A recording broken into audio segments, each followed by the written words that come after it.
So, the Mongol Empire. When you hear that name, what comes to mind? Probably nomadic hordes, right? Brutal conquest? And look, you wouldn't be wrong. But what if I told you their story is also about creating the modern state of Russia, founding India's incredible Mughal Empire, and even giving us the word kamikaze?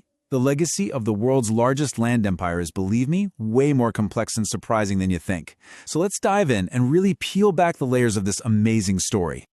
I mean, just look at this. Seeing these connections all laid out really scrambles our typical image of the Mongols, doesn't it? Gunpowder making its way to Europe, the birth of Russia.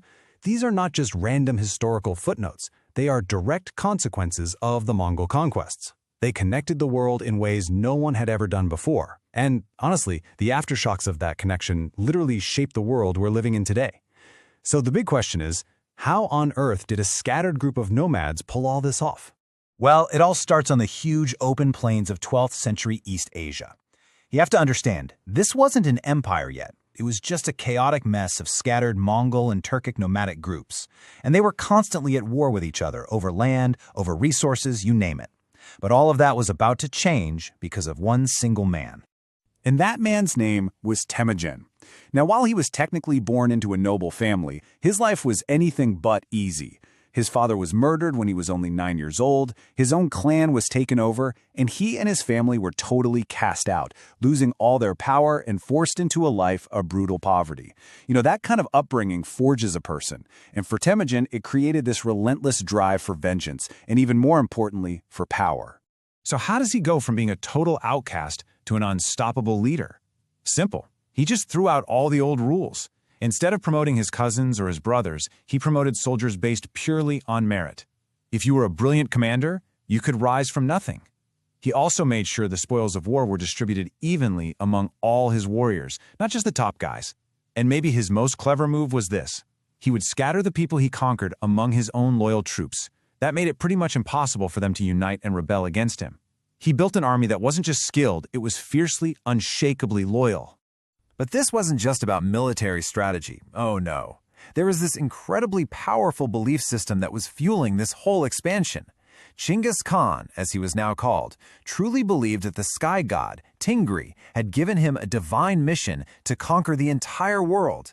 And in that worldview, resisting the Mongols wasn't just a political move, it was defying the will of God himself. And for that, the price was death. So with all the tribes united under this divine mission, Genghis Khan unleashed a war machine that was unlike anything the world had ever seen before. The question is, how did this nomadic army manage to conquer these massive, settled civilizations with professional armies and huge fortified cities? The answer is all in their unique way of fighting. Just look at this contrast. It's incredible. European armies were basically shut down during the winter. It was just impossible to maintain supply lines in the snow. But the Mongols, they were born in the Siberian winter. For them, it was the perfect season for war. While settled armies were all about these direct, head-on battles, the Mongols had mastered tactics like the feigned retreat, where they'd pretend to run away and lure their enemies right into a trap. And their biggest advantage, every single one of their warriors was a master horse archer. They could strike from a distance and move with this unbelievable speed, something European foot soldiers and their heavy cavalry just had no answer for. And the results were just staggering. In 1206, Temujin is crowned Genghis Khan. Within 9 short years, he's taken over most of northern China. By 1221, he has completely crushed the massive Khwarezmian Empire in Central Asia.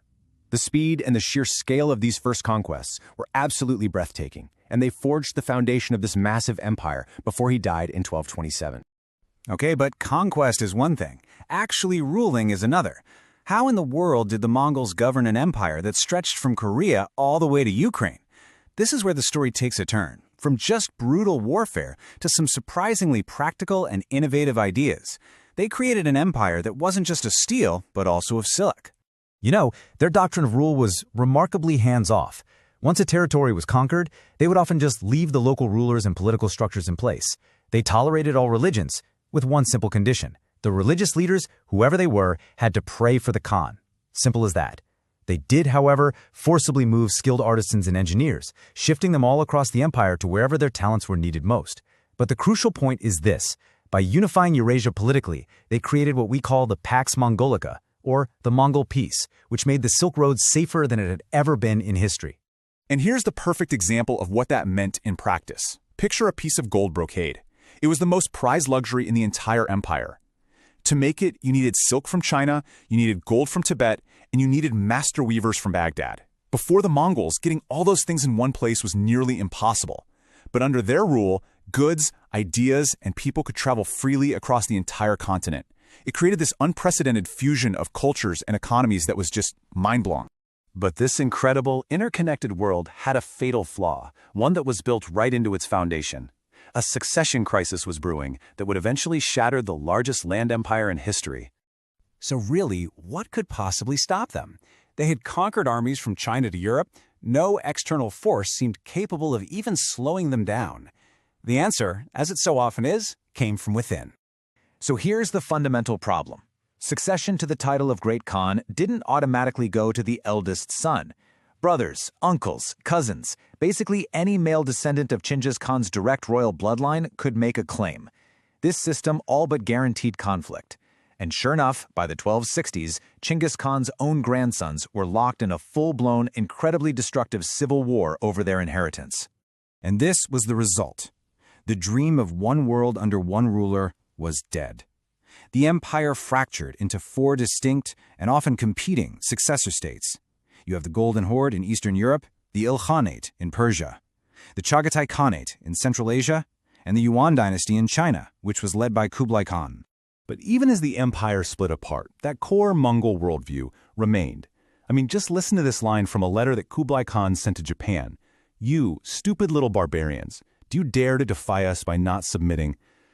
Kublai, even though he was fascinated by Chinese culture, was still a Mongol conqueror at heart, and he was totally focused on finishing the conquest of China and expanding his own domain. So these 4 new empires would each follow their own unique paths, and in doing so, they would leave behind their own distinct legacies that continued to shape history for centuries to come. Let's just quickly trace their fates, because it's fascinating. In China, Kublai Khan's Yuan dynasty, despite its Mongol roots, really embraced Chinese culture, and it ushered in a golden age of science. Over in Eastern Europe, the Golden Horde's long rule over the Russian principalities actually paved the way for a unified Russia with Moscow at its center. The Ilkhanate in Persia, they became huge patrons of the arts, blending Mongol and Persian styles to create this stunning new architecture. And finally, from the Chagatai Khanate in Central Asia, a new conqueror, Timur, would emerge, and his descendant Babur would march south to found the legendary Mughal Empire in India. 4 totally distinct empires, all springing from a single Mongol root. Which brings us right back to where we started. It really was an empire of contradictions. They were brutal destroyers, but they were also global unifiers. And remember Kublai Khan's failed invasions of Japan? They were stopped by massive typhoons, which the Japanese called divine winds, or kamikaze. And that's their legacy in a nutshell.